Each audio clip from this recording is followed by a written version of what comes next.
फ़हीम फ़ारूकी उर्फ फ़हीम कमांडो, ये कौन था? ये बीकॉम पास था। ये बेसिकली नजरियाती नौजवान था, जिसको अगर आप कहें ना कि बाई बर्थ क्रिमिनल था तो वो झूठ है। जैसे आतिफ चौधरी का कि उसने 6वीं में या 7वीं में अपनी माँ को छुरी मार दी थी, ये वैसा नहीं था। जब तक ये कत्ल नहीं करता था और ज्यादातर पुलिस वालों को, तब तक ये सोता नहीं था।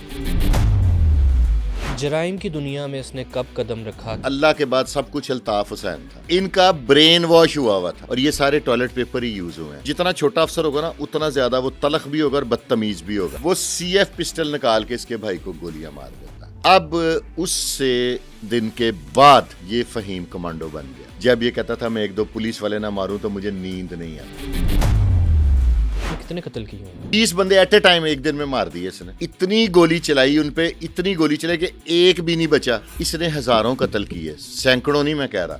मेरा सिर्फ एक एजेंसी से ताल्लुक है। जंगल में जानवर फिर एक दूसरे का ख्याल कर लेते होंगे, जो हमारे इंसान का हाल करें अगर ये इदारे ना हो।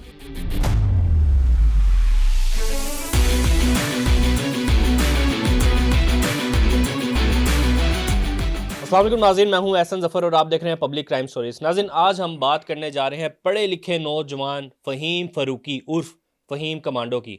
इसने जराइम की दुनिया में कैसे कदम रखा और MQM से इसका क्या ताल्लुक था, इस पर बात करने के लिए आज हमारे साथ मौजूद हैं फुरकान शाह साहब। इनसे बात करेंगे और इनसे जानते हैं कि फ़हीम फ़ारूकी उर्फ फ़हीम कमांडो ये कौन था और इसका MQM से क्या ताल्लुक था, इसने जराइम की दुनिया में कैसे कदम रखा। अस्सलाम वालेकुम शाह जी, कैसे हैं आप? वालेकुम अस्सलाम, शुक्र अल्हम्दुलिल्लाह। शाह जी, सबसे पहले तो आपसे मैं जानना चाहूँगा फ़हीम फ़ारूकी उर्फ फ़हीम कमांडो ये कौन था? ये इंतहाई डिसेंट फैमिली का लड़का था। देखिए ना, मैं पॉडकास्ट इस पे 1000 लोगों ने की हैं। बात वो होती है जो सच पे मबनी हो। जो मैं आपको बताऊंगा, लोग कहते हैं अनपढ़ था, ये बीकॉम पास था। ये बीकॉम पास था? था। पढ़ा लिखा नौजवान पढ़ा था। लिखा नौजवान था। एक थे, उनका नाम मेरे जहन से निकल गया। वो ये तब स्टूडेंट था 8वीं जमात का। ठीक है। ये उनसे कराटे सीखता था, साथ ये क्रिकेट या फुटबॉल इस तरह की मतलब इस तरह के शौक रखता था, कराटे सीखता था, स्पोर्ट्समैन टाइप नेचर में था और है। इंतहाई फिट एक्टिव नौजवान था। वहां पे 2 बच्चे बस के नीचे आ जाते हैं। ठीक है। वो जो शख्स था वो बाद में फ़हीम कमांडो से बहुत पीछे रह गया था MQM में। वो लोगों को मोटिवेट करके, बच्चों को कन्विंस करके, दुनिया वालों को, MQM को तब ये स्ट्रॉन्ग कर रहे थे। जब फ़हीम कमांडो 8 साल का 8वीं में पढ़ता था, 8वीं क्लास का था। ठीक है। तो वो इनसे पथराव करवाता है, मतलब 8वीं क्लास के बच्चों से। ये बहुत एक्टिव रहता है। उसके बाद आहिस्ता आहिस्ता slow and steady wins the race करते करते ये BCom कर जाता है। ठीक है। ये MQM में ना बता लेने के लिए जाता है। ये वो बात है जो मैं आपको प्रूफ के साथ कर रहा हूँ और मैं चैलेंज भी करूंगा। क्या हम ये कह सकते हैं कि 8वीं क्लास से MQM के साथ इसको जोड़ दिया गया था? नहीं, इसको थोड़ा सा मोटिवेशन शुरू हो गई थी इसकी। जब इसने BCom किया ना, तब इसे कन्विंस किया कि देखो हम लोग महाजिर हैं, हमारे साथ ऐसे हो रहा है, हमारे साथ वैसे हो रहा है। महाजिरों की, ये बेसिकली नजरियाती नौजवान था। ठीक है। जिसको अगर आप कहें ना कि बाई बर्थ क्रिमिनल था, तो वो झूठ है। जैसे आतिफ चौधरी का कि उसने 6वीं में या 7वीं में अपनी माँ को छुरी मार दी थी, ये वैसा नहीं था। ये नाजमाबाद का राम मुनासिब से घर का लड़का था, पढ़े लिखी फैमिली थी, भाई भी इसके पढ़े लिखे थे। इसका जो भाई था मुफीस, के क्या नाम है, वो ASI था पुलिस में। अच्छा, मुफीस। हाँ जी, ASI था पुलिस में ना। ठीक है। तो ये MQM से कन्विंस हो गया। कन्विंस होने के बाद आप बिलीव करेंगे कि शुएब बुखारी हैं कि MQM के सीनियर रहनुमा थे तब। उन्होंने इसे कहा कि चौधरी मतीन एक है, वो जो पकवान का काम करते, बहुत बड़ा। उन्होंने इसे कहा कि जाके भत्ता लेके आओ उससे। ठीक है। तो ये इतना नजरियाती था कि इसने उनके साथ बदतमीजी भी की, मैन हैंडलिंग भी की और इवन के एक मुबैना इतला के मुताबिक उन्हें मुर्गा भी बना दिया। कि तुम मेरे से भत्ते मंगवाते हो, हम यहाँ पे नजरियात के लिए आए हैं। सही है। ठीक है। फिर ये भी बात गलत नहीं है कि जब तक ये कत्ल नहीं करता था और ज्यादातर पुलिस वालों को, तब तक ये सोता नहीं था। उसकी भी मैं आगे आके आपको वजह बताऊंगा कि ये किस स्टेज पे ये आया था। ठीक है।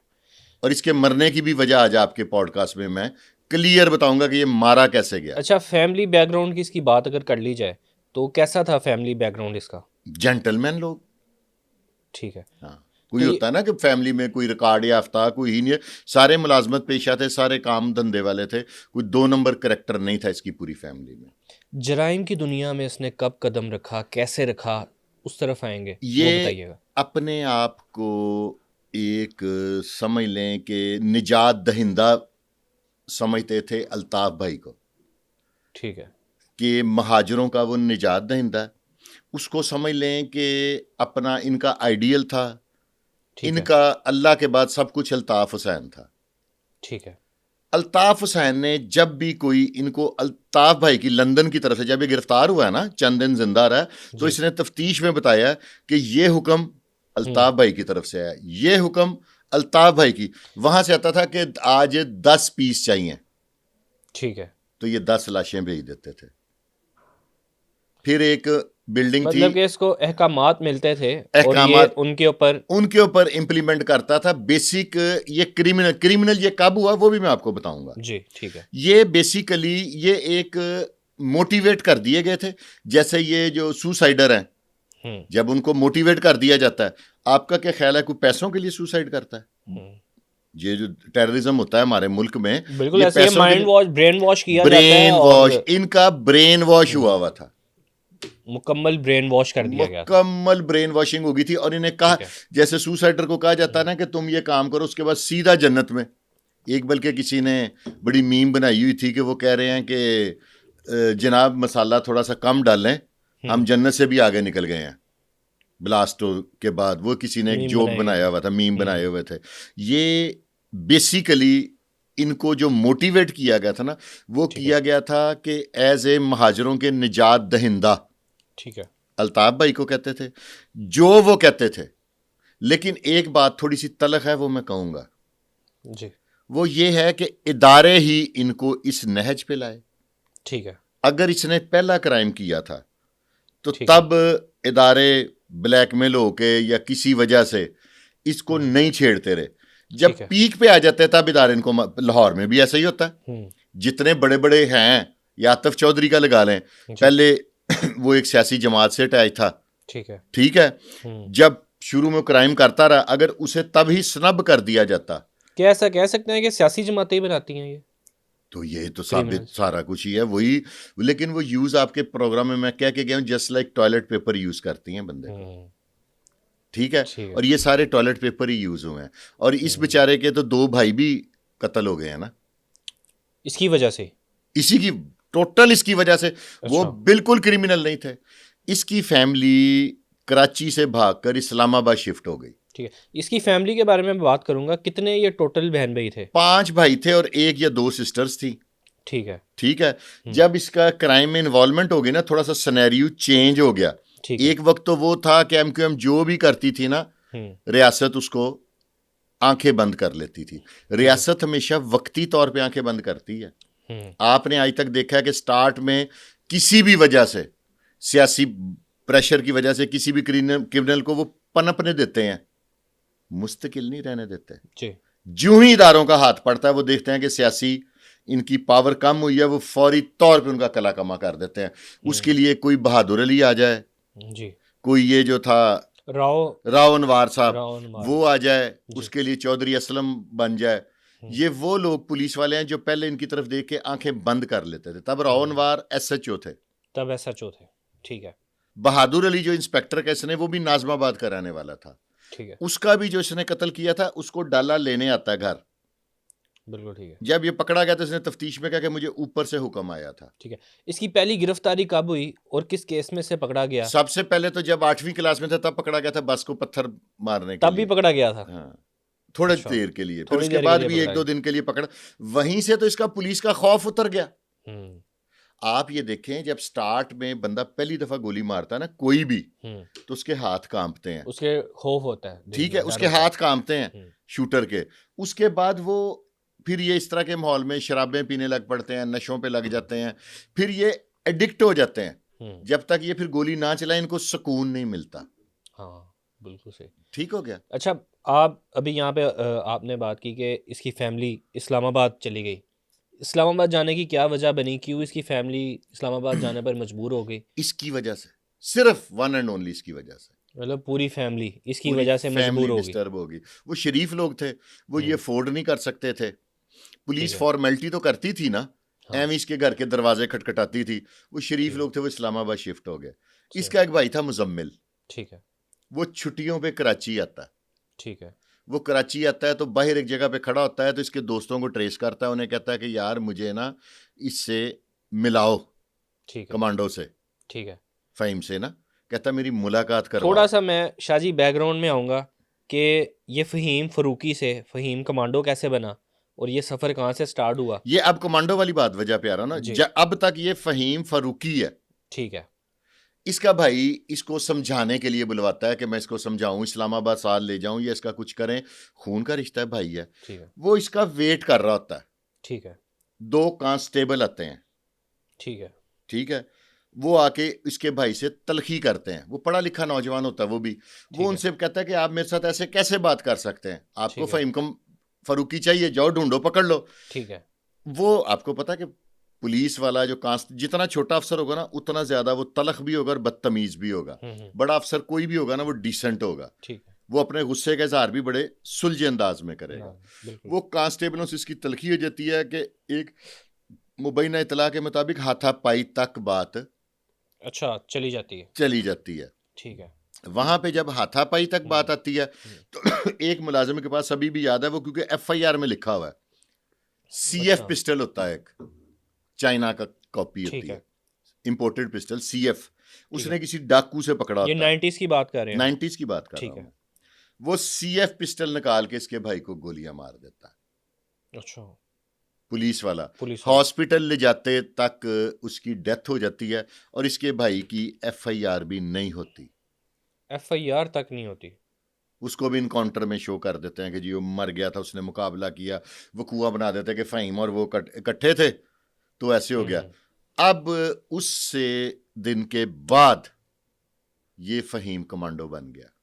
उस दिन के बाद। उस दिन के बाद फिर वो वक्त आ गया फ़हीम फ़रूकी पे, फ़हीम कमांडो वाला, जब ये कहता था मैं 1-2 पुलिस वाले ना मारूं तो मुझे नींद नहीं आती। बेसिक ये उस भाई से मोहब्बत करता यहाँ था से ये चीज स्टार्ट हुई। और ये चलता गया चलता चलता गया। गया चलता गया। फिर इसने एक बहादुर अली, जो वो भी इसी के नाजमाबाद में रहते थे, इंस्पेक्टर, उन्होंने ठीक है। बड़े MQM वाले मारे थे। ठीक वो है। इसने तफ्तीश में बताया था, बाद में जब ये पकड़ा गया कि जी मुझे अल्ताफ भाई की तरफ से ऑर्डर आया था कि इसको मार दो। मतलब अल्ताफ भाई के साथ ये डायरेक्ट कांटेक्ट में आ चुका था। हाँ, नदीम नुसरत और मतलब वो कह सकते हैं कि MQM का खास बंदा था, करीबी खास बंदा था, करीब मेन बंदा था। नाजमाबाद का सारा मेन कंट्रोल बंदा। इसी वजह से था। हम्म। ये उस बहादुर अली को भी मार, इसके लिए पुलिस वाला आम आदमी कोई अहमियत नहीं रखता था। ठीक है। ठीक है। फिर सियासी जमातें कुर्बानियां दे देती हैं, अपनी नहीं, इस तरह के नौजवानों की। मैं आपसे जानना चाहूंगा कि इसने कितने कत्ल किए होंगे। जिस दौर में ये 20 कत्ल तो तब किए थे जब नाजमाबाद में एक अंडर कंस्ट्रक्शन बिल्डिंग थी, जिनके हाथ पीछे बांधे हुए थे और आंखें बांधी थी और उनके आगे चिट्टें रखी थी कि मुखबरी की सजा। अच्छा, 20 तो वो थे। ये क्या मामला था, ये बताइएगा थोड़ा सा। ये इनके किसी ग्रुप के कुछ लड़के पकड़े गए थे, तो उनमें से पुलिस वालों ने 1-2 मार दिए। ठीक है। इनको किसी ने गाइड की इंफॉर्मेशन, डिसइंफॉर्मेशन दी या एग्जैक्ट थी, वो बेसिकली मजदूर टाइप लोग थे कि ठीक इन है। लोगों ने इंफॉर्मेशन दी, क्योंकि उस बिल्डिंग पे रेंजर का आना जाना था। ठीक है, मतलब इन्होंने कहा कि इन बंदों ने मुखबरी की है। और 20 बंदे एट ए टाइम एक दिन में मार दिए इसने, 20 बंदे, 20 पर्सन्स। और उनकी आंखों में पट्टियां बांध आंखों पे के। पट्टियां बांधी थी, ये FIR में है, वहां पे जी। हाथ पीछे बांधे हुए थे। अच्छा। 20 तो वहां पे हैं। 7 या 8 का फिगर तब है जब बहादुर अली इंस्पेक्टर को इन्होंने मारा है, और उसकी रैकी इन्होंने थाने से नहीं की, क्योंकि न्यू कराची और नाजमाबाद में डिफरेंस काफी है। तब वो वाला जमाना नहीं था कि पुलिस वाला आगे भी स्क्वाड पीछे भी स्क्वाड। ठीक है। वो सादे से तरीके से, यानी कि डाला थाने से लेने आए अपने SHO को, ठीक है। बहादुर साहब बीच में बैठे हैं, इन्होंने चारों तरफ से फील्डिंग लगा दी और इतनी गोली चलाई उन पे, इतनी गोली चलाई कि एक भी नहीं बचा। ये कितने बन गए, 28-30। तो बिल्कुल। ये तो 2 वाकयात सुनाए हैं मैंने, ऐसे कई वाकयात हुए हैं इसके, हजारों, हजारों वाकयात, सैकड़ों नहीं। और ये मैं अपने पास से बात नहीं बना रहा, आपके पास जिस दिन कराची का कोई शख्स, आज भी लोग इसके खिलाफ बोलने से पता नहीं क्यों डरते हैं। अच्छा, मैं आपसे जानना चाहूँगा पुलिस से बच कैसे जाता था ये, पुलिस ये हाथ कैसे नहीं चढ़ाए? सियासी पुष्टपनाई इसको रिहाइश लोग देते थे। MQM वाले तब तक इसके साथ वफादार थे, ठीक है। पूरी तंजीम। वो इसको प्रोटेक्ट करते थे, इसको अपने घरों में जगह देते थे, इसको इसकी इंफॉर्मेशन कोई नहीं देता था। अच्छा। यूनाइटेड थे ना। हम्म। तो जब इसके इस ऊपर एक बुरा वक्त आया, एमक्यूएम से इसने आंखें फेरी हैं, तो फिर एमक्यूएम ने कहा कि ये पकड़ा जाए। इसके पकड़े जाने में अपनों का हाथ है, 2 लोगों पे शक है। 2 लोगों के ऊपर। सही। वो कौन से 2 लोग हैं? पहले तो इसका एक रिलेशन बनाया गया, एक कश्मीरी फैमिली की लड़की थी नहीद भट्ट। नहीद भट्ट। इदारों ने उसका इससे रिलेशन बनवाया। ठीक है। वो लड़की एमक्यूएम में महाजर ना होने के बावजूद ठीक है। इतनी इन हो गई कि कमांडो ग्रुप के जितने फैसले हैं हर फैसले में बैठती थी। वो ठीक है। पीछे उस इदारे को इन्फॉर्मेशन देती थी या नहीं देती थी, ये एक बात की बात है, ठीक है। लेकिन वो बैठती थी। जब ये लड़के कत्ल या कोई जुर्म करने जाते थे, ठीक है। वो पता नहीं मुझे कहना चाहिए कि नहीं, वो इस तरह कुरान पाक पकड़ के खड़ी हो जाती, जैसे दुल्हन दूल्हा नहीं घर में लोग लाते तो नीचे से गुजारते हैं, वो नीचे से गुजारती थी उसकी क्या वजह है? कि कुरान तुम्हारी हिफाजत करेगा। ये बेसिकली जहाज समझ के कत्लो गारत करते थे अपने महाजरों के लिए। ठीक। यानी कि जो अल्ताफ भाई ने कह दिया ना कि ये वाजिबुल कत्ल है, वो वाजिबुल कत्ल है। सिर्फ एक, इसने हजारों कत्ल किए, सैकड़ों नहीं मैं कह रहा, हजारों। देखे ना, हजारों। 28-30 कत्ल तो 2 वकूओं के हैं, तो कई 100 वकूए इस पे हैं। उधर भी ठीक मैं है। बाद में आता हूं कि उस नहीद की तफसील आपके इल्म में होगा। ये मुसद्दका बात है। इसके मरने की जो मेन वजह, एक तो अल्ताफ भाई ने हाथ उठा लिया, दूसरा लोग कहते हैं कि इसने मुहतरमा बेनज़ीर भुट्टो साहब को खत लिखा था, हालांकि अच्छा, इसने वो खत नहीं लिखा था, ठीक इसने है। Direct CM PM house telephone किया था इसने और फोन हाँ किया था। जी, और डायरेक्ट थ्रेट दी थी कि आप लोग हमारे महाजरों के साथ ऐसे कर रहे हो, मैं आपको छोड़ूंगा नहीं। और कराची से चेक कर लीजिएगा, इसके मरने तक मोहतरमा कई अरसा कराची नहीं गई। मतलब इतना इसका खौफ था? ये बहुत पागल, जिसको इसका भाई मरने के बाद तो ये सवाब समझ के बंदे मारता था। इसको ऑर्डर नहीं भी मिला ना, इन्हें 5-10 वैसे ही शौकिया मतलब मार देना। मोहतरमा बेनज़ीर भुट्टो को इसने कॉल की थ्रेड और कॉल, थ्रेड कॉल की, और इस उन्हें कहा कि हमारे महाजरों के साथ आपकी पुलिस ज्यादती कर रही है और आप लोग करवा रहे हो। वो नसीरुल्लाह बाबर शायद थे जिनको जब टास्क दिया गया था। सही। फिर नहीद भट्ट का क्या रोल है बीच में? नहीद भट्ट कैसे आई? नहीद और भट्ट को इदारों ने इसके बारे में वेयर अबाउट्स नहीं पता लगते थे, ठीक है। लेकिन एक मुबैना इतला के मुताबिक नहीद भट्ट भी इसमें इन्वॉल्व हो गई थी। अच्छा। नौजवान था ना, देखे ना, हाँ। इंसान है, दिल आ गया।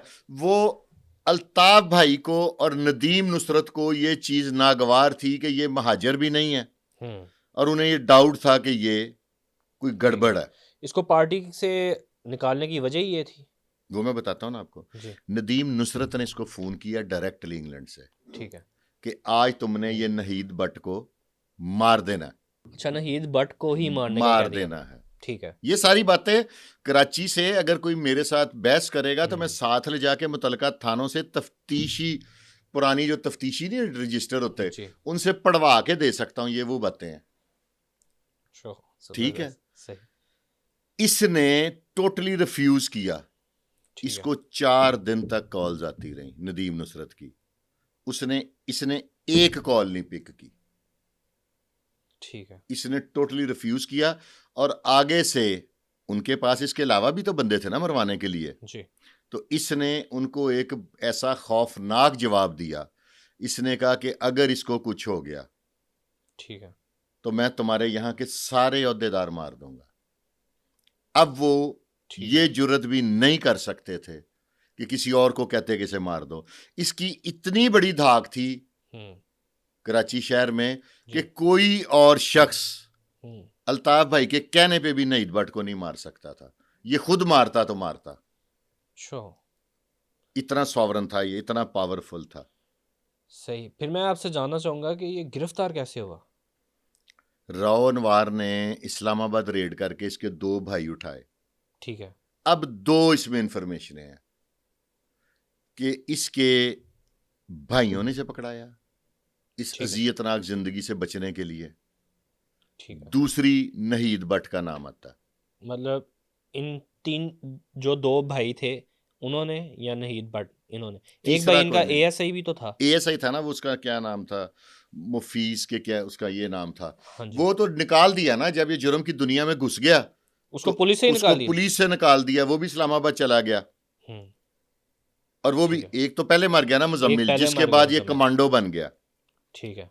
ठीक है, और इसकी जराइम की दुनिया में आने के बाद इसके भाई को भी मतलब पुलिस की नौकरी से नौकरी से निकाल निकाल दिया दिया ना। गया। ठीक है। इवन के इसके घर वालों को वहां से भागना पड़ा बेचारों को। अगर वो क्रिमिनल मेंटेलिटी होते तो वहीं पे बैठे रहते। हाँ, जैसे कई लोगों के घर वाले मनशियात बेचते थे, ये वो इसकी वो फैमिली नहीं थी। ये एक देखे ना बीकॉम जो कर रहा है, ठीक है।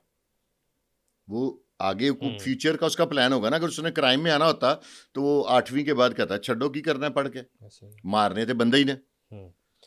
फहीम कमांडो के ऊपर कौन कौन से इल्जामात थे और उसे क्यों गिरफ्तार किया गया? इसके ऊपर 90% कत्ल थे। ठीक है। ये जो बोरी बंद लाशें और ये वो हम्म, एमक्यूएम के जब बंदे तब पकड़े जाते थे ना, वो 500 हजार कत्ल मान जाते थे और वो किए होते थे। और उनको अक्सर याद नहीं होता था कि हमने कहाँ कहाँ पे बंदे मारे हैं। इतने तब तो अल्ताफ भाई अपनी धाक बिठाने के लिए ना 6-6 दिन के लिए एक आवाज देते थे कराची बंद, तो कराची बंद हो जाता था। और अगर कोई खोलता था तो ये फहीम कमांडो जैसे उसके लिए मौत बन जाते थे। किसकी में जरूरत थी कि कराची को खोलता, अपना को कारोबारी आदमी को। और ये एक मैं तो कहूँगा साजिश थी मेरे मुल्क के खिलाफ। सबसे बड़ा बिजनेस हब है ना पाकिस्तान का, वहां पे पूरा मुल्क बिल्कुल ऐसे वहां से चलता है, कराची से। ठीक है, जब आप 4 या 5 दिन या 2 दिन या 3 दिन के लिए कराची बंद कर देंगे तो पाकिस्तान को कितना नुकसान होगा।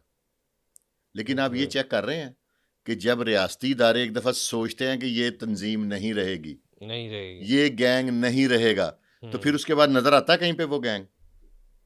बिल्कुल ऐसे नहीं नजर आता। और जब रियासती इदारे थोड़ी सी आंखें बंद कर लेते हैं तो वो बंदा ये समझता है कि मैं इतना ताकतवर हूं कि मेरा बिगाड़ कुछ नहीं सकता।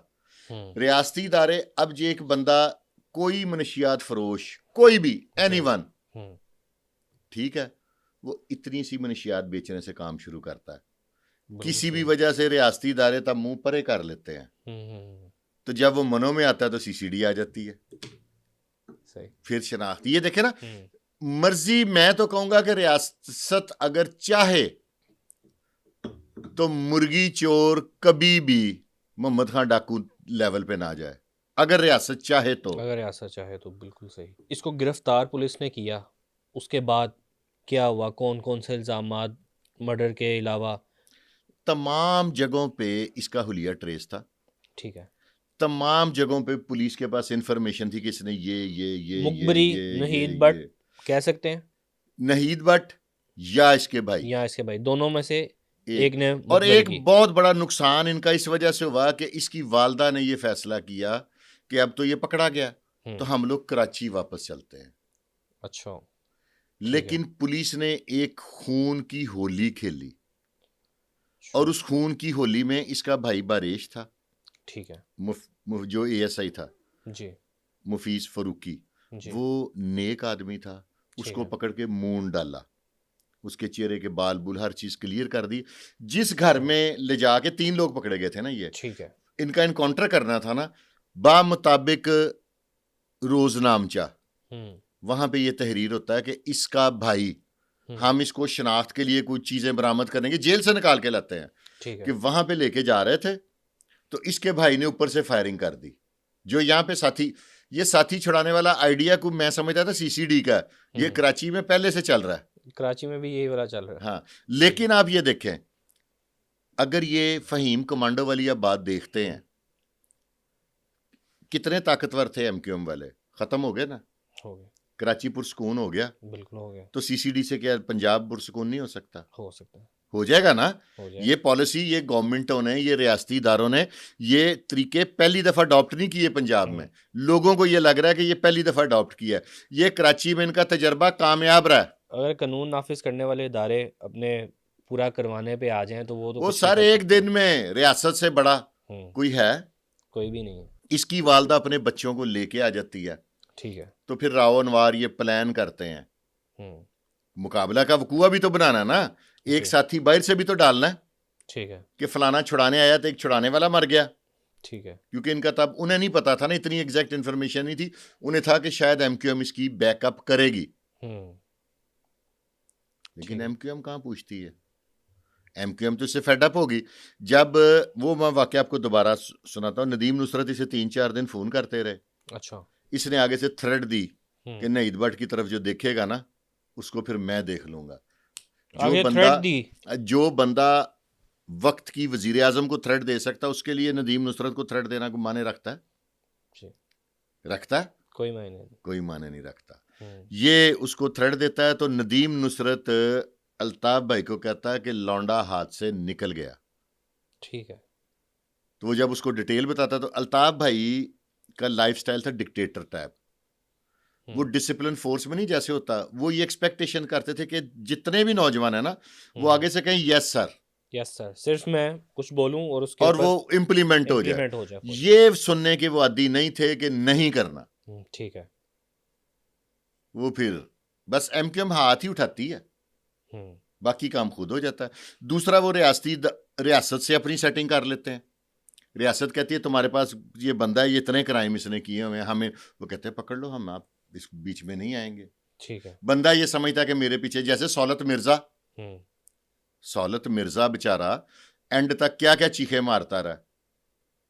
बेचारा तो नहीं सकेंगे, उसने भी बड़े अपने अंजाम पे, लेकिन एक आपने चीज देखनी है जिसको कहते हैं मकाफात अमल।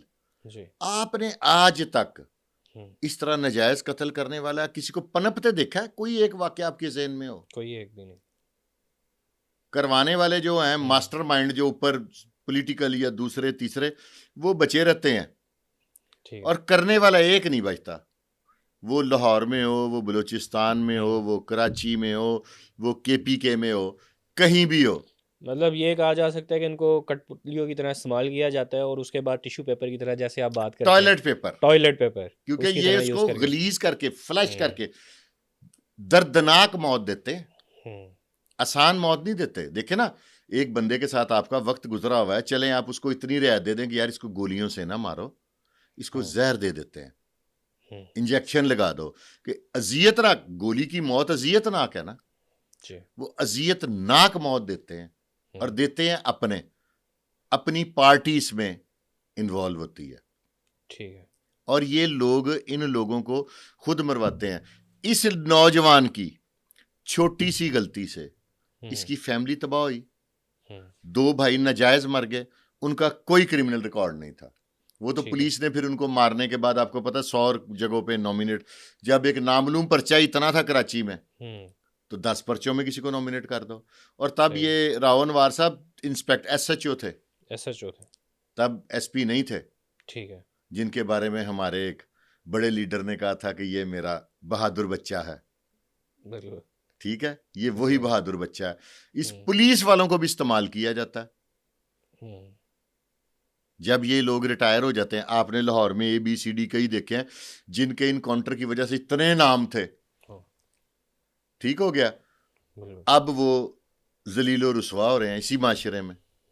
कोई उनका पुरसाने हाल नहीं है, हालांकि जो भी उन्होंने किया, गलत किया सही किया, उस वक्त तो डिपार्टमेंट की जरूरत के तहत किया ना। अब कहाँ गए वो? डिपार्टमेंट उनको एक सिपाही नहीं देता सिक्योरिटी के लिए, कहता अपनी सिक्योरिटी आप करो। जो फाइनेंशियली स्ट्रांग है वो कर लेते हैं, जिनके फाइनेंशियल स्टेटस ठीक नहीं है वो छुप छुप के जिंदगी गुजारते हैं। कभी भी आप इदारे में हैं, आप इदारे से बाहर हैं, आप किसी तंजीम में हैं, सवाल ही पैदा नहीं होता कि इलीगल एक्टिविटीज में आपको इन्वॉल्व होना पड़ेगा। आपके साथ तो चलो, आप बेशक पुलिस अफसर ही हैं, आपने फैसला कर लिया कि जी मेरा कुछ नहीं की होएगा। देखे ना, सोच है ना, ज्यादा से ज्यादा कोई क्या कर लेगा, मार देगा, कहते जी मार दवे, खत्म होगी। जो आपकी फैमिली को सफर करना पड़ता है,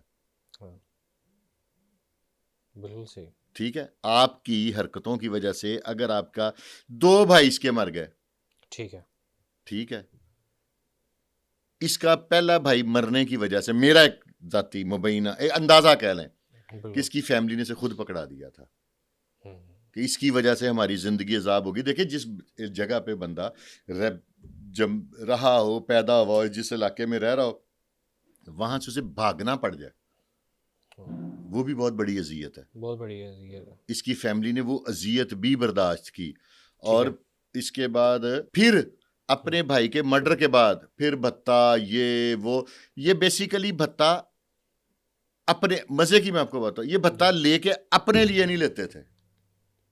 फिर किसके लिए लेते? वो जो पीछे ऊपर इनके होते थे ओहदेदार, उनके लिए, उनको पहुंचाया जाता था। उनके लिए। आपको याद है एक फैक्ट्री में 300 लोग जिंदा मर गए थे, जला दिए गए थे, जला दिए गए थे। भत्ते की बात ही निकली थी, कोई और वजह तो नहीं थी। हम्म, तो क्या रियासत ने कराची में कंट्रोल कर लिया अगर, तो वो गलत किया। बिल्कुल ठीक है। ये वही लोग हैं ना जो 100 बंदे की जिंदगी का फैसला कर देते थे, 300 बंदे जला दो, जला दिए। मतलब इनके लिए बंदे इंसानियत की कोई बोरी में बंद, वो उस तरह उसके अहमियत ही दिमाग में वो मारना, मशीन दोनों तरफ से गुजर जानी, या उसके सर में गोली मार देनी। ये क्या करते थे? ये कौन सी महाजरों की खिदमत थी? आपके शायद इल्म में है कि मैं थाना डिफेंस बी में, जब अल्ताफ सैन ने मेरे रियासती इदारों के बारे में उल्टे सीधे अलकाबात लिए थे, तो मैंने वहाँ पे पहली FIR लाहौर में मदई मैं हूँ। पहली FIR आपने करवाई है? मैंने मदई करवाई है? थाना डिफेंस बी में, और उसमें मैं, उस टाइम तो MQM का बड़ा अरूज था। वो होता रहे ATC कोर्ट में, हम्म, वो केस ट्रायल भी हुआ, मैं उसकी शातें भी देखे, उसका फैसला महफूज है। ये मैं आपको बता रहा हूँ, हम लोग भी थे मुहब्बे वतन है ना। लोग मुझे कहते हैं कि तुम्हें किसी एजेंसी ने स्टैंड किया, मेरा सिर्फ एक एजेंसी से ताल्लुक है, वो मेरे पुराने मोहल्ले में दोस्त था, उसकी अंडों की एजेंसी है, उसके साथ ताल्लुक है, और किसी एजेंसी से मेरा क्या वास्ता है। लेकिन हम लोग, दर्द होता है ना, पेन होती है, पेन होती है अपने मुल्क के लिए, अपने मुल्क के, अपने लोगों के लिए। अपने देखे ना, मेरी जो फौज है, आप जितना मर्जी उसे क्रिटिसाइज जाती मुफाद के लिए मुझे, मैं भी कर दूं, ठीक है, लेकिन हमारी जो एजेंसीज हैं आज भी, अगर आप और मैं महफूज है ना बैरूनी ताकतों से, तो इन एजेंसीज की इसमें वजह कोई से। शक नहीं। अगर अपने शहर में हम चौड़े होके 2-2 3-3 मोबाइल लेके फिर रहे हैं ना, तो ये अपनी पुलिस, CCD और इन इदारों की वजह से। नहीं तो जंगल में जानवर फिर एक दूसरे का ख्याल कर लेते होंगे, जो हमारे इंसान का हाल करें, अगर ये इदारे ना हो। बैरूनी ताकतें तो हमें चबा के खा जाए। हमारी जो एजेंसीज है ना, मैं नाम भी लूंगा, मैं I am proud of my agencies, ISI, MI, all over the world इनका मुकाबला कोई नहीं है, कोई नहीं, ऑल ओवर दी वर्ल्ड। मेरी दूसरे ममालिक में दोस्त हैं, वो कहता है जी अगर डर देने तो तड़ियाँ एजेंसियां तो डर देने। मेरी आर्मी से एक नई, मैं बात हूँ, एक कारवां चलता है, मैं पुराने वक्त की बात है, मैं चला गया, मेरे एक दोस्त थे, अल्लाह जन्नत नसीब करे, फौत हो गए, उनके साथ इलाका गैर, तो पठान सुबह सुबह उठ जाते हैं फजर पढ़ने के लिए, तो उठ के वो डालों में निकल गए। मैं क्या, उन्होंने कहा जी आज जरूरी है, मैं क्या, उन्होंने कहा कि एक कारवां निकलता है, वो नारकोटिक स्मगलिंग, ये वो हर चीज दे के जाता है। अच्छा, ठीक है, और पूरे वर्ल्ड तमाम ममालिक में से वो ट्रैवल करता है। वो उनके बकौल, वो पठान बता रहे थे, कहते वो जाहिर उनके साथ उनकी बिजनेस चलता था। वो कहता है कि अगर हम लोग डरते हैं ना, तो सिर्फ पाक फौज से डरते हैं, बाकी कोई और, उनके पास ऐसा जदीद असला था, कहते हैं बाकी और कोई हमारी तरफ देखने की जरूरत नहीं करता, लड़ना तो बड़ी दूर की बात है। बिल्कुल बिल्कुल बिल्कुल, ठीक है, तो फिर इन इदारों, और यही इदारे हैं ना, अब कहाँ कराची कहें किसी को ले बता या कुछ करे, छोटा मोटा स्ट्रीट क्राइम है वो भी तब तक है जब तक CCD वहां तक नहीं पहुंचती। उसके बाद कराची वाले भी तरसेंगे, यार 3 महीने हो गए मोबाइल ही नहीं कुछ छीन रहा मोहल्ले में। लाहौर के हालात बदल गए हैं ना, पंजाब के बदल गए हैं, ये रियासत जब चाहे हालात बदल सकती है, लेकिन रियासत कुछ देर के लिए आंखें बंद करती है। और ये जो क्रिमिनल है ये समझते हैं कि रियासत की आंखें बंद हैं, ये सदा बंद रहेंगी। वो किसी भी पॉलिटिकल प्रेशर की वजह से या किसी मजबूरी की वजह से फॉर द टाइम बिंग इदारे उस बंदे को नहीं छेड़ते, लेकिन वो जितना मर्जी ताकतवर हो जाता है इदारे उसे छोड़ते भी नहीं है। फिर ये भी आपने देखना है, इदारे उसको माफ नहीं करते। ये नहीं आपने सोचना कि इस बंदे ने क्राइम कर लिया है, इसकी इतनी पुष्ट बनाई थी, ये इदारे उसको, इदारे आपकी ये जो हमारी स्पेशल ब्रांच IB, ये लोकल लेवल पे कह रहा हूं, ये आपकी रिपोर्टें लिखते रहते हैं, ये बाज नहीं आते। यानी कि फिर ये रियासत के साथ वफादार है ना, वफादार है, बिल्कुल ऐसे ही। ठीक है, अगर इन लोगों को पनपने दिया, फहीम फारूकी को फहीम कमांडो बनने तक किसी ने नहीं रोका, तो जब वो बहुत बड़ा कमांडो बन गया, तो फिर जिन्होंने नहीं रोका उन्होंने उसको ला के उन्होंने कहा चलो भाई टाइम इज ओवर।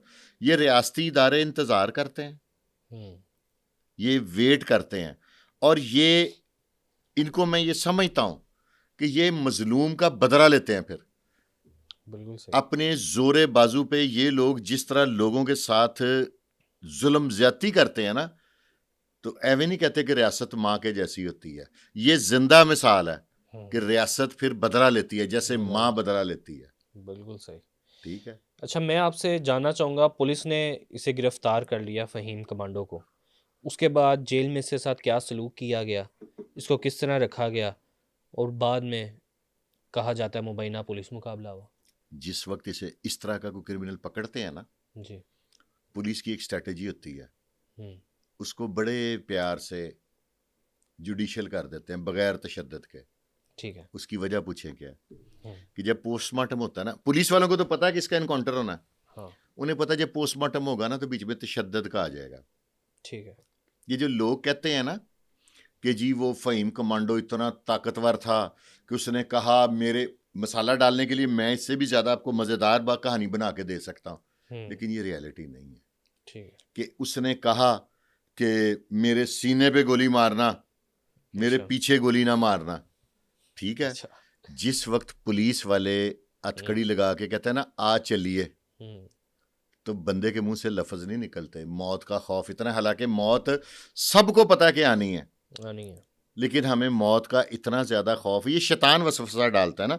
हालांकि मेरी नज़र में अपनी अपनी सोच है कि मौत से अच्छी चीज़ कोई नहीं, अल्लाह से आपकी मुलाकात हो जाती है सारी। बिल्कुल। देखिए ना, मरने के बाद हम तो मुसलमान हैं, हमारे लिए तो जन्नत है। और ये स्टोरियाँ, ये पॉडकास्ट को ना मज़ीद वो डेकोरेट करने के लिए मैं कहूँ, उसने कहा कि ओए हाँ ये होता है, ये एक अरसा होता रहा। भला कब? जब तक सुल्तान रही जिंदा थे पंजाबी फिल्मों में, कि उसने ही तो लोगों को बदमाश बनाया कि मार डिप्टी, डिप्टी पीछे हंटर मरवा रहा है तो वो कह रहा है मार। ये सिर्फ फिल्म की हद तक है, इतनी जुर्रत किसी में नहीं होती कि जब पता है कि इसने, जब बंदे की एक लफ्ज़ है तलबी, जब जेल में तलबी लगती है ना, हाँ जी। तो जिसकी लगती है ना, अब सीसीडी जिसकी तलबी लगवाती है ना, तो उसको पता होता है मैंने मर जाना है। ये भी पता कि इन्होंने छोड़ना नहीं है, फिर भी वो जुर्रत नहीं करता इतनी कि मैं खुल के कोई बात करूं कि ओए मेरे मुंह पे गोली ना मारना। ओए मैंने, ये सिर्फ मैंने एक शख्स के बारे में लाहौर में सुना हुआ है, क्योंकि उसको जिनके साथ इनकाउंटर हुआ था ना, वो मलक फयाज, जिनको फयाज टुंडा कहते थे, जी। वो मेरे अच्छे दोस्तों, उन्होंने बताया था जान शेर खान। उसने कहा था कि यार एक मेहरबानी है, मैंने 2 नफल पढ़ लें दो। वो बाकी पुलिस वाले जिंदा है, वो समझ लेंगे मैं कहाँ क्या कह रहा हूँ। समनाबाद में इनकाउंटर हुआ था। ठीक है। तो दूसरा उसने कहा था यार मेरे मुंह पे फायर ना मारना, लोगों ने मुंह देखना होता है तो मार दें बस। और उसको यहाँ पे अच्छू बारले का कितने नाम हुए हैं, तो उसके बारे में जिन्होंने उनको मारा था उनमें से अगर अभी कोई जिंदा है तो वो आपको बताएंगे कि वो तरले करता था। फिर बाले गाड़ी ने उसे कहा असी किसी ਨੂੰ ਛੱਡਿਆ अज तक ਜਿਹੜਾ ਤੈਨੂੰ ਕੁਝ ਸਾਨੂੰ ਕੁਝ ਛੱਡੇਗਾ, हौसला कर, सीधा होके खलो, बाद च लोग गल्लां करते हैं। मौत का खौफ है। ये स्टोरियां जितने मर्जी मसाले डाल ले। उसने कहा कि एक दफा मेरे हाथ, हाँ अन्नू चमेल ने कहा था कि एक दफा मेरे हाथ खोल के दसो। अब तो जो भी स्टोरियां हमने तो वही बतानी है ना बात के, जो पुलिस ने इस्तगासा लिखा है जी कि आया तो उसने गोली चलाई और उसने, लेकिन उसके बारे में भी एक मुबैना इतला है कि उसने कहा था कि सिगरेट ही पिया दे। उसे पता था कि अब मुझे मारने लगे हैं। फिर उसने कहा था कोई बात हुई तो उसने कहा एक बारी मेरे हाथ खोल के देख, है मशीन मेरे हाथ फड़ा, फिर मैं दसा कि दलेरी की है। एक निचोड़ मैं आपको बताता हूं, आप मजर तिब्बी ले लें, आप कोई भी ले लें, इन सब के मरने की वजह के पीछे औरत का हाथ है। क्योंकि इंसान जब औरत से बहुत करीब हो जाता है ना, तो अपने तमाम राज उसको दे देता है मोहब्बत में ही। आतिफ चौधरी, आतिफ चौधरी, मजर तिब्बी, असद प्रिंस, कोई भी, मतलब जिनकी भी देखी, ताहिर प्रिंस, उसके मरने के पीछे भी एक खतून है। अब मैं किसी का नाम नहीं लेना चाहता, उसकी मरने की वजह भी एक खतून है। ये सारे औरत की वजह से मरते हैं। सही। आज तक जितने बड़े से बड़े शहीदी बारला, वो भी एक औरत कोई मिलने गया था तो वहां पे उसका घिराव हो गया। औरत बाजुकात धोखेबाज नहीं होती, क्योंकि इस तरह ना औरतों पे इल्जाम लगता है, लेकिन औरत जब तक बात किसी से शेयर ना कर ले, अपने जानने वाले रिश्तेदार से, किसी वाकिफ से, तो तब तक उसकी गैस प्रॉब्लम दूर नहीं होती।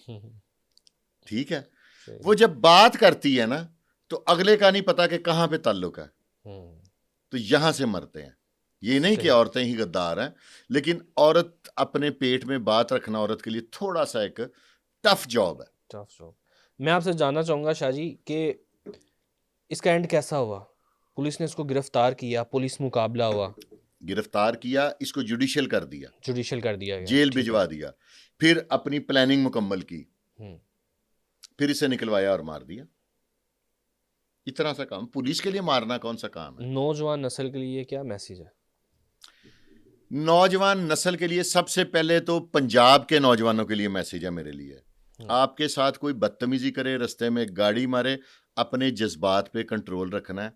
आप अपनी फैमिली के लिए, यानी कि अगर आप नौजवान हैं तो माँ बाप बहन भाइयों के लिए, अगर आप मैरिड हैं तो अपने बीवी बच्चों के लिए, बड़े कीमती हैं। छोटी सी गलती से, ये पिछले दिनों देखा ना, केले वालों से लड़ाई हुई, उसने बल्ला मारा, 2 भाई मर गए, बाद में केले वाले भी इनकाउंटर में मर गए। ठीक है, इस तरह की गलती नहीं करनी। दूसरी, अब मैं जो एक बात कहूंगा कोई नाराज ना हो जाए मेरे से, किसी भी जमात का हिस्सा नहीं बनना। ठीक है, ये लोग आपको टॉयलेट पेपर की तरह यूज करेंगे आजकल इस दौर में, तो किसी भी जमात का हिस्सा नहीं बनना। मैंने 2-4 जमातों के वर्करों के अंजाम देखे हैं, जेलों में लोग मैसेज देते हैं, जाहिर है 2-4 आपकी तरह के भाइयों से तल्लुकात है कि यार ये जेल में बड़ी सख्त जिंदगी अजियतनाक गुजार रहा है, यार ऐसे है। पुरसकून बेहतरीन जिंदगी इस मुल्क में जीना है, तालीम हासिल करें, अच्छे ओहदों पे फायज हों, और जिस मकसद के लिए अल्लाह ताला ने आपको भेजा है ना, अगर कोई किसी से ज्यादती कर रहा है ना तो उसको बर्दाश्त करें, हथियार उठाने की कोशिश नहीं है।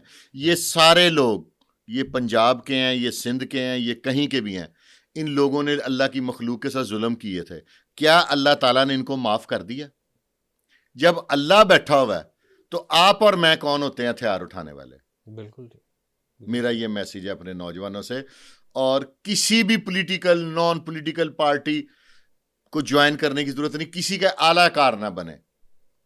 आपने किसी की खिदमत करनी है ना, तो ना बड़े पैमाने पे करें, जितने आपके वसाइल है उतने पैमाने पे अल्लाह की मखलूक की खिदमत करें। बहुत शुक्रिया फुरकान शाह साहब आपके वक्त का। नाज़रीन, आज का पॉडकास्ट था हमारा फ़हीम फ़ारूकी उर्फ फ़हीम कमांडो के ऊपर। ये कौन था, इसका बैकग्राउंड क्या था, तमाम तर चीज़ें इस पॉडकास्ट में जानी। उम्मीद है ये पॉडकास्ट आपको पसंद आया होगा। इसके साथ ही अपने मेज़बान को दीजिए इजाज़त। अल्लाह हाफ़िज़।